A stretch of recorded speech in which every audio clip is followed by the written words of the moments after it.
Why Bangladesh and Nepal? It is for the fact like within my like brief global experience, or let's say regional experience, what I have found is like in a way country Bangladesh, Nepal and also Bhutan, we have been a little bit overshadowed in like regional discourse. And I can see for somebody who have briefly studied in Bangladesh and now working in Bangladesh and coming from Nepal, we have a lot of social cultural similarities and also similar challenges when it comes to combating hate speech and misinformation. Last year, currently we have around 50 students in two cohorts, and then hopefully in the next semester we have almost 100 MSA dedicated students who will be pursuing 4 years undergrad program.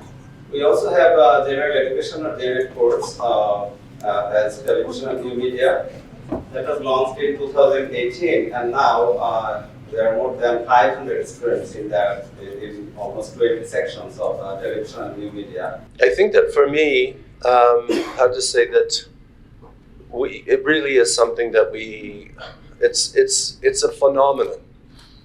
It's not just here, it's everywhere. It's global. There's no country where it doesn't exist. There's no country where, how to say, that isn't struggling through the same issues. Journalists in all countries are being attacked. Women journalists in all countries are having very, very obscene things said about them. Journalism has gotten harder everywhere because of this issue. I think that it's also important sometimes to distinguish between hate speech and defamation. There's a lot kind of that goes around. Hate speech, and we can say may be considered hate speech in my case, insofar as that, well, again, they got the identity wrong. But I mean, it was an attack based on my identity. If somebody had said, look, Michael, you're a big jerk, and you should go back to wherever you came from, that's defamation. You know, it's like they're just saying something about me. But if they're attacking my identity, then that's hate speech. And that's the thing that we have to be, I think, cognizant on. But it's not all bad, huh?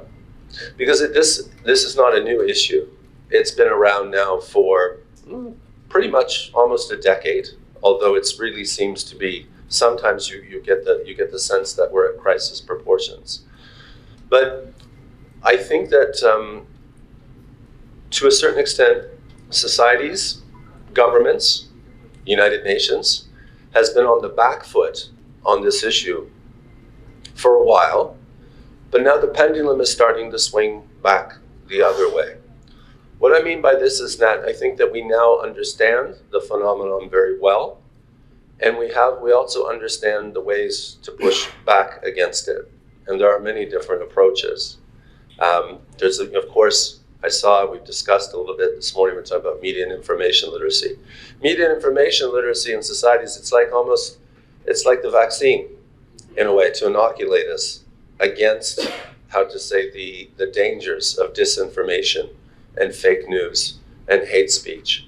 But even in terms of the governments now, there's a much greater, the governments first all started to try to figure this out by themselves, in a way. We'll tackle it like this in our country. Then the member states realized, I think, more and more that no one member state can tackle this issue on its own. And so the member states turned to UNESCO and they asked UNESCO, they said, listen, we need some sort of guidance on how to work with social media and also to approach regulation of these issues on social media while protecting, how to say, the fundamental human right of freedom of expression. So please, UNESCO, can you articulate some guidance for us member states so we can act against, let's say, the worst parts of what we see on social media without, how to say, throwing the baby out with the bathwater. Because social media has a lot of good aspects too. We can't forget that. And so that's why to this, when was it? Earlier this year, there was a big conference called Internet for Trust. Member states, but also the big tech companies, the big platforms, Meta, TikTok, Twitter, etc., there to discuss about how governments and the social media platforms can work together to ensure that we still have access to social media, that social media is still something that we can use in a positive way to connect and engage and mobilize, but to push back against these particular areas. And there's a lot of now, there's a lot of guidance out there. I'm sure that actually in your studies, maybe some of your professors are talking about the UNESCO guidebook on journalism, fake news, and disinformation. I think actually guidebook is not really a good term for it because it's like this thick. It's actually full of information, but it's not really a guidebook. Guidebooks should be about this big, and this other thing is like a dictionary. But from your perspective, there's a lot of interesting information on that. In 2 weeks' time in Kathmandu, there's going to be a regional launch of the new UNESCO guidance on combating hate speech through education, which was released in March this year at the national level. So there's a lot now of, based on the experience, people have examined the experience, looked at the data, and now, as I said, the pendulum is swinging back. So we don't need to be so frustrated necessarily about the issue as we were before because there are avenues of action. And then I think that that's what I would say to you in a way. So that each of us, I guess, has our own sort of small bit to play in this. It doesn't really matter so much. And that's important, no matter what you're planning to do with your studies after you do this.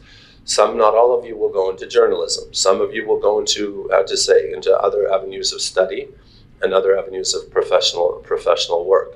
There may be a few among you actually who will decide that they have the passion and the courage to approach journalism, and therefore these things will be very important for you. I think we have to acknowledge now that we were saying this a little bit before, to be a journalist now, you have to be brave. And not all of us are that brave. I didn't like that feeling that I had when that person put the thing on Messenger. But if you want to be a journalist, I guess you have to accept getting 20 messages like that a day in your inbox and just sort of say, that's just the way it is. And then to persevere. So we have a great deal, sort of in a way, a renewed expect for our colleagues who engage in journalism now, especially because they have a whole host of other issues to deal with. The journalism model financially is breaking down sort of globally, and the journalists face a lot of different challenges. So actually, to be honest with you, it's not like it was, of course, when I was younger. Now you have to sort of, when you look at people who are journalists, you sort of think to yourself, wow, that's a really brave person, because they're sort of heading into a life of challenge and difficulty. But journalism was also, when I was young, considered a very elite thing. And by elite, what I meant by that was not necessarily for the elite, but the fact that you had to have the best marks and had to be, you had to sort of prove your compassion or your passion for it, because it is journalists play such a fundamental role in our society in terms of making sure that the rest of us have the information that we need to make informed decisions about where to live, what sort of food to buy, what services we can have, but also in terms of making informed political choices as well, or making informed choices about sustainable development and all these other things. So that's just a little bit. I ended up, I did it, didn't I? I just gave a speech. So I'm sorry, I did end up giving you a speech, but I think that I just wanted to sort of let you know a little bit about my perspective, and also sort of, I think that, and let you know that this is it's a really important discussion that you guys should continue to have, and we'll be happy to continue to engage with you after today, because what you're studying is very important. And the work that some of you will be doing after this field of study will also be very important. And you always have a friend in UNESCO. So with that, thank you very much for your time. There is real danger for journalism, and Bangladesh has experienced quite a high number of journalism deaths, and there are other risks as well, imprisonment, injury, etc. A lot of the deaths in Bangladesh have never been resolved. They stay on the list of unresolved killings of journalists. So it is quite a serious issue because hate speech leads to the next steps. So when you're thinking about this profession, this is actually a real concern. And we've been doing some work, and in fact, in Nepal, they had a regional conference on the UN Plan of Action for the Safety of Journalists. And this is another avenue of the UN's work to try and actually build a more safe and secure environment for journalists all over the world. In Bangladesh, we are implementing this particular plan of action, trying to build networks in the country. So at the moment, I think what might be quite nice for us is to consider a student dialogue on UNPA, where we can actually hear student voices. This is perhaps something that we can organise with the university. We're so far been mostly having discussions with the media, but we're also planning to reach out more to civil society because, you know, it is a real issue and it's not going away. I'm sure you have seen a lot of the things in the media recently that are cause for concern in the country. So that is one thing. And the second thing I would like to just mention is that Michael mentioned the importance of ethical standards. And I think it goes beyond just having a value to actually taking action about your values. So you as journalism students, what are you able to do now? How can you be involved in combating hate speech? How can you be involved in building tolerance? Because I think the way that we combat hate speech is to try to get people to value diversity, to increase tolerance. And one of the things that struck me when I only arrived in Bangladesh in July last year, the very first headline I think I read in the newspaper was about Hindu communities being targeted by violence. This is a country that has a very proud tradition of being a multi-religious, tolerant society, and the Liberation War is a fantastic demonstration of how people from all different religions and socioeconomic backgrounds, Indigenous people and others, all banded together for the cause of the country. But to some extent, that's broken down a little bit in this country. The intolerance is clearly there. So how do we build a tolerant society? How do you not spread fake information and negative messages? How do you spread the positive messages that help community building, that help social cohesion and bring people together? So there's a challenge to you as students.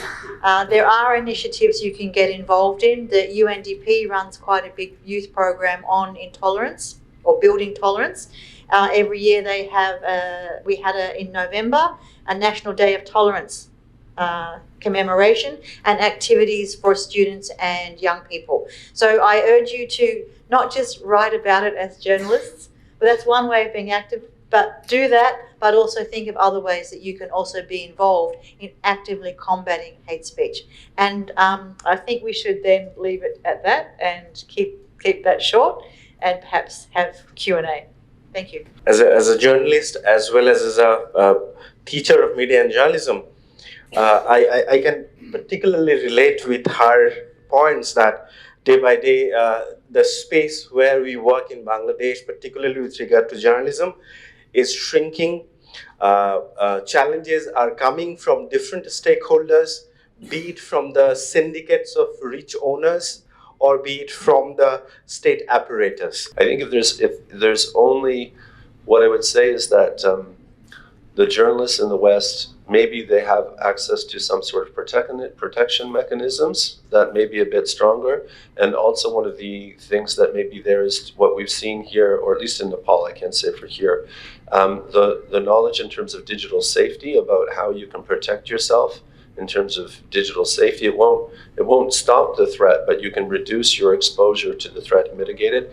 In Nepal, anyway, it's low. So I mean, some of the journalists, including some of the women journalists, are not even using the basic things, for instance, those mechanisms that exist on their social media to protect them and prevent people from hacking them, or they're not familiar with the procedures, for instance, how to report hate speech because the tech companies have policies on this, but those policies are not well known, and sometimes maybe not so easy to follow. So the situation is the same globally, but I think contextually, in terms of the mitigation measures, that's where you find more the difference.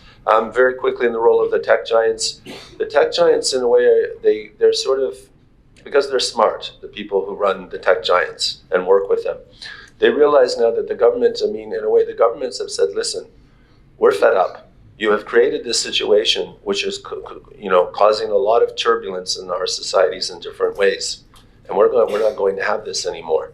You are not above the law, but they're wondering, well, what is the law, so to speak? And this is where the Internet for Trust discussion was coming. I think the tech companies are understanding that they want to be part of these discussions because it's better. They want to try to influence the way that governments perceive their work, and they want to make sure that governments regulate because they understand that the governments are going to regulate. They want to make sure that the governments regulate in a way that's informed and in a way, the tech companies will say that respects freedom of expression. I don't want to say that they're not committed to freedom of expression, but obviously that's a smart thing for them to say. So, the tech companies are no longer going to be kind of untouchable. They are now being touched. I think that it's just, but what we would like to encourage is that any regulation of social media does not go against the principle of freedom of expression, which is still very important. And, again, I get back to my not throwing the baby out with the bathwater comment. On the bravery of journalists, I've seen it. I've worked with more journalists in conflict situations, in war zones, in Libya and Iraq and Somalia. And I've seen sort of firsthand their bravery. I've known some of them have been killed. And so I think that for those people for whom, they're human rights defenders, and there's nothing it's incredibly, I think it's incredibly moving to watch them do what they do. I work within the framework of the United Nations. I'm a United Nations staff member. I'm protected. I'm protected by governments. I'm protected by the UN. I have a lot of layers of protection around me. So I don't feel particularly brave. Even when I worked in these places, I was protected. It doesn't mean that nothing could happen to me, but I wasn't in civil society, in the middle of the conflict, trying to make a difference. That's another level altogether. And so the people who do that, they're amazingly inspiring people. And they're special people, and they don't come along and not all of us are like that or can be that. But certainly we have to encourage them, and we have to do what we can to help them in their special task. The first one around journalistic integrity and standards, and I am a little bit surprised in Bangladesh there doesn't seem to be a journalists association or professional body. I haven't come across one. Am I correct? There are plenty. But if there's too many of them, there's no point. They need to have one with one voice and one set of standards. And this is a mechanism that is often used for to actually set what those standards are, and to also monitor the standards. And I guess it's another self-regulation mechanism, but it can work quite well. The other thing I would say is that the media houses really vary in the quality of the standards that they're applying. So some of the better media houses definitely do have standards on these kind of things, but many of them don't. So to me, there's an issue in consistency of what are the standards in the country, and therefore how can you have one conversation about what the standard is and how to behave when you've got all of these different things that aren't necessarily agreeing with each other. So one of the things that there's a lot of human rights instruments that can help to set these standards. I wonder if you might, for example, have a student club for journalism students at the university that talks about your code of conduct and what your standards of integrity are. And some of this comes down to your personal choice, but if you start off from that perspective, and I see you had ethics covered in your course, so you're clearly talking about these issues. So what are you doing to actually look into the standards and actually see what it is you want to put down as standards? And there are many that you could start off with, like there's the issue about gender equality that was raised by the first question. What are your standards in relation to how you report on women? Because women in the media here are potentially or mostly reported as victims.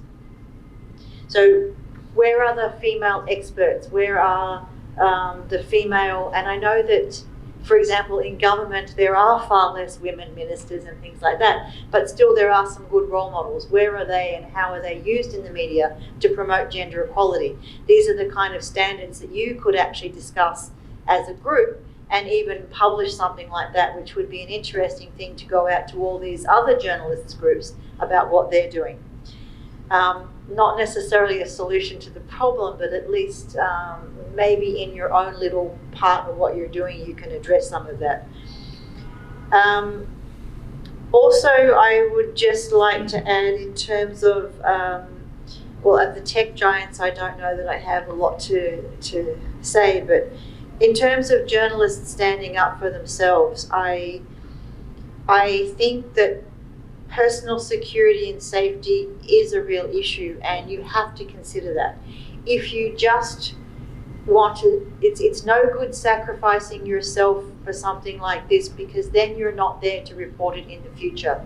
So yes, it's great to be a human rights defender, but at the same time, I think personal safety and security is absolutely necessary, because if you don't keep safe, you can't get that message out anyway. So I think it's really important to have a balance, and clearly that's not easy to judge, but this is where you also can support each other, and where working together helps you, because if your colleagues can tell you what you're doing is too risky, then you actually know that maybe you're stepping over the line. So I think it's important that you actually have collaborators and you have a network of people to support what you do, not only to enhance your message, but to make sure that you keep doing the right and the safe thing, the right thing, maybe a sounding board on your ethics as well. So that those would be my two suggestions. Thank you. And then again, if you think about educated people are the easiest to fool. And I think at large, we don't have a consensus about the definition of what is misinformation and which one is misinformation, who decides that. And so if we have to trust some authority, so you tell me which authority we should trust. I think the government has their own agenda, perhaps the UN has their own agenda too. So who do you trust? In terms of minority protection and the fact-checking, you know, I did see quite a lot of different stories in the newspapers. They weren't consistent about what was the root cause of these attacks in the Hindu community. So, but what I did notice that when we actually went and met with the Hindu community in Dhaka here, they were really scared. They were scared for their lives. And I didn't actually see in the newspapers a lot from their perspective. So I think one of the really important things is to engage these minority people in the discussion and make sure that you present their views. And in terms of fact-checking, of course, we all are presenting our subjective view of everything that we see and experience. Even if we're trying to be objective, our lived experience makes it subjective. So I think the best thing you can do is try to be balanced and take into account all parties, and to also mention things that potentially diffuse the situation. For example, another community may have been taking some action to actually get the Hindus and Muslims together. And I also visited villages near the Sundarbans where the two communities are living quite well together and they're not doing this. So there are examples that you can bring in. This would be very difficult to fact check because most of the online fact checking sources aren't going to go into this kind of depth. So I think investigative journalism is what you need to do here, and I don't know if you cover that in your courses. It is. We covered that. Fantastic to hear. In terms of education being the solution, education obviously helps people to understand, good education system helps people to understand different perspectives. It's never going to solve every problem, and the government here is definitely working on expanding their global citizenship education, which includes things like appreciating diversity, understanding how societies can work together. It will take many years for this to infiltrate well into the education system, and the thing about education is that it is long-term and slow. And if you look at something, whether it's literacy or something else, the rates just don't go from here to here. They kind of go like this, and it improves over time. So the government is aware of the issue and proactively trying to do more on this and build teacher skills to be able to have these kind of discussions in the classroom. But one of the issues that I think is faced here is the ability to have a discussion like this in the classroom in school, because a lot of it's still very lecture style. And until the education pedagogy can actually catch up, it's a slow path. So who can you trust? I think you were right when you said everybody has a position. The UN has a position. The government has a position. Every single newspaper here seems to have a position. And they're not always the same. The newspapers are quite varied in those positions. This is true. So I think if you have the awareness that every time someone speaks to you, you think about, well, what is their position? Why is the UN saying that we should do it this way? And you can actually find out. The reason why we say the things we do, a lot of it comes back to the Universal Declaration of Human Rights. This is the standard by which we're actually saying this is how you should do things. Or it might be some other code or convention or something that the UN has put in place. That's our position. Our position, you can say, you can decide if it's balanced or not.